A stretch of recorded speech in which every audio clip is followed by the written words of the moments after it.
Hi guys! Kasama ko si Badong. Maghahanap kami ng mga halaman. Kasi magtatanim tayo dahil tag-ulan na. Punta muna tayo sa bahay ng pinsan namin. Let's go! Wala ba tayong dala kanina, Dong? Baka may naiwan tayo eh. Shout out kay Sakuragi!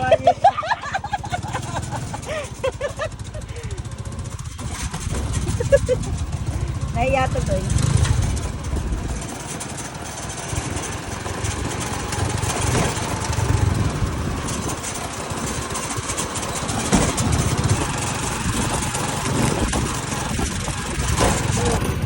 Okay, dito tayo kay Tita Mideng. Walang hiya ka, pinasok mo pa. Hello! Mangungutang po kami. Asa yung mga ano dito? Dito tayo mangungutang. Guys, ito yung pinsa natin na walang-wala. Guys, hi Hershey! Meron eh, puti! Hershey! Hi! Hello Hershey! Kayo po. Turo mo be.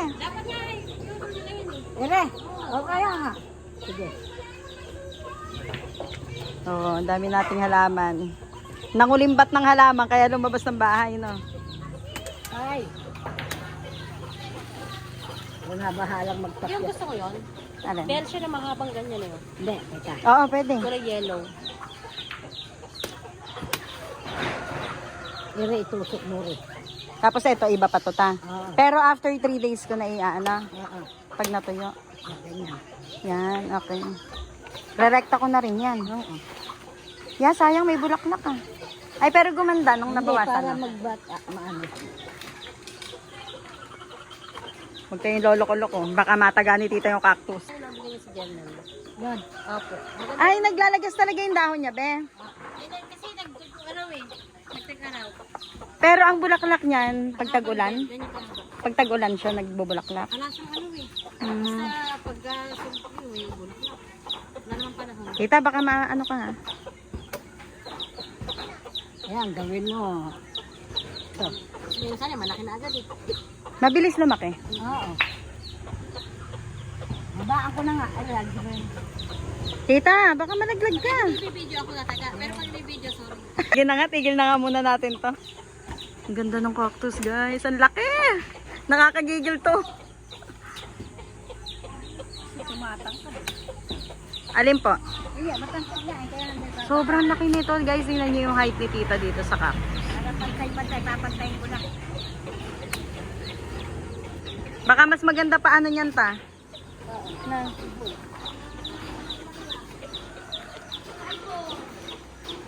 Dito tayo sa bahay ng aming pinsan na nagtatago. Tita, ikaw lang nagtanim nito ta? Bougainvillea na to? Ang lalaki na.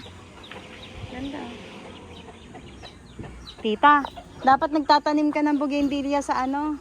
Yung kahit sa black na plastic. Nabibenta yan pag maganda. Nakit naman yung ano na yan eh. Cactus. Bakit? May tanim ako yan. Maganda to, nabibenta to eh. Taas oh.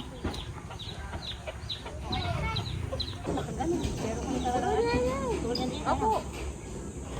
Tutubo naman yan eh. Sana mabuhay ko.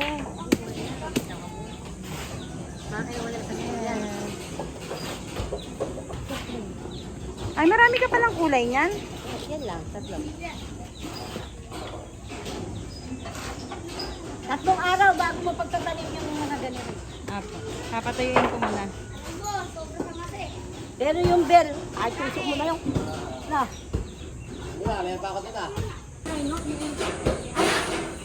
Ang laki.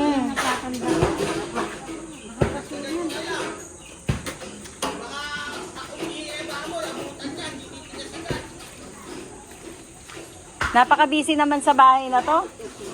No? Ganito kayo araw-araw?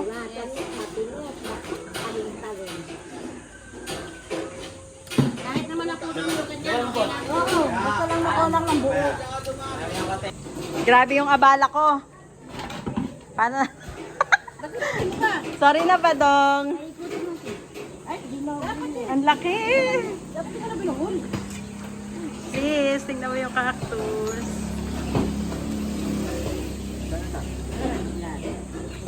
Ikot mo.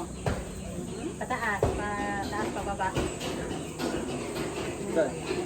Paano kaya yan isasakay doon? Pababa na. Pababa. Pababa na idan. Grabe mga Sorry na sa abala, guys. Aray! Yan nga eh. Nakalaban dyan. Tagal maalis na yan. Ikaw si Malo. Ako mag-ano dito. Talagin mo na sa balita. Wah! Iyak ka dyan. Tagad. Hindi. Umaano rin yung tinik. Baka dapat may karton din, no? Dapat kasi hindi dapat sila nyo rin. Ito kasi hindi yan. Ito kasi dyan. Karton. Ayoko na sa inyo. Ano pala eh? Ba't si Dudong hindi tinatablan ng tinik? Yan, okay na yan. Yes! Ang ganda! Matanda na yan. Kuya, pakidiretso na sa bawah.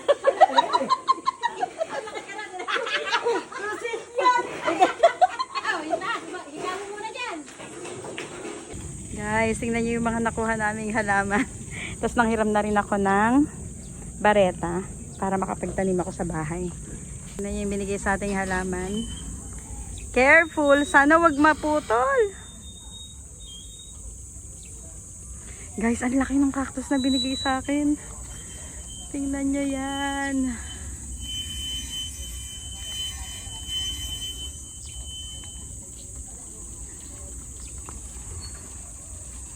Yes.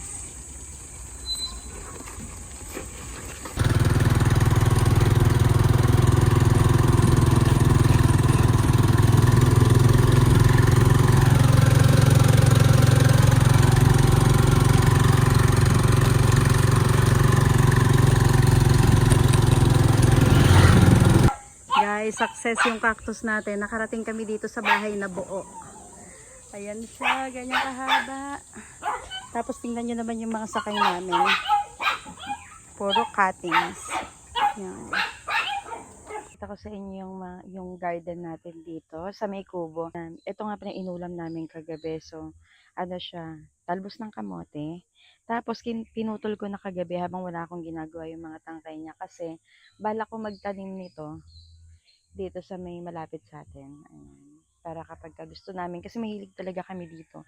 And para kapag gusto namin, 'di ba, makakapagluto kami. So, ito yung aming garden. Ayan. Tingnan niyo naman. Meron na kaming mga tubong okra. Ayan, puro okra yan, guys. At palaki na sila. Ayan, nakakatuwa. Tapos, ay ang mga siit-siit na yan. Pakita ko sa inyo. Lapitan natin. So guys, ito yung pinsa namin. Shout out kay Badong. Siya yung naghanap nitong mga siit na to kasi meron naman kaming mga tinanim na sitaw. Actually si Badong, ayan, may mga tanim kaming sitaw dyan para dito namin pagagapangin. Tapos later on, maglalagay na tayo ng balag kapag mahaba na siya. So ito yung pinaka unang plan namin na gawing garden. Pero napuno na to ng okra. Kasi ito yung medyo may init dito sa part ng bahay namin ngayon. So, ayan. May ilang okra ba to? 2, 4, 6, 8, 10, 12, 14, 16, 18, 20, 21, 22. Nasa 23 puno ng okra. Nag-start tayo mag-harvest niyan. Every other day, mag-harvest na tayo. So, pero excited ako dyan kasi mahilig kami sa gulay, kaming lahat. So, meron din tayo dong mga kalamansi. Ayan, doon sa labas. May 3 puno ng kalamansi dyan. Tapos may malunggay. Tapos dito naman guys, ito yung bakante namin na pwede kong pagtaniman ng mga talbos ng kamote. At kung ano pa naisip ko. Gusto ko ng sile, talbos ng kamote, kamatis. So yun. Tsaka talong, yun yung gusto ko dito. May mga pwesto pa naman sana kami, kaya lang hinahanap kasi namin yung meron talaga kahit papano na sikat ng araw para maganda yung tubo ng mga halaman natin, 'di ba? At si ate, bumili pa siya ng mga fruit-bearing trees. So, hindi ko alam, pero meron ditong mga guyabano. Tapos, ito yung dwarf coconut. Kung hindi ako nagkakamali. Ayan. Tapos, may bago na naman tayong kalamansi. Tingnan nyo, ang ganda ng mga namumunga na siya. Ayan. At namumulaklak. Ayan. Tapos, meron pa siyang mga saging. Hindi ko alam kung anong klase ng saging yon. Meron kaming kamiyas. Meron daw diyang guyabano. At yung iba, nakalimutan ko na. Pero lahat naman yan ay itatanim na natin dito sa kung saang magandang part ng kubo, dito sa may kubo natin. And then, sobrang excited ako guys, kasi ito yung pinakalupa dyan. Dyan ako nagsisiga before, kaya alam ko na mataba yung lupa dyan at mabubuhay talaga yung itatanim. So, kung magtataka kayo kung bakit kami may mga kawayan dun sa pagitan, sa palibot ng okra kasi dahil sa mga manok na yan. Yung aming okra, kailangan na daw to patabaan. Ito yung ginawa ni Badong. Oh. Nilagyan niya ng kahoy tsaka tali para hindi maano. Kasi kapag ka baby pa lang yung mga tanim nyo, prone talaga yan sa mga manok-manok. So yan, ang ganda ng aming garden at excited na ako. Yan, itong ganda nito. Nagustuhan ko to. At hindi pa yan tapos.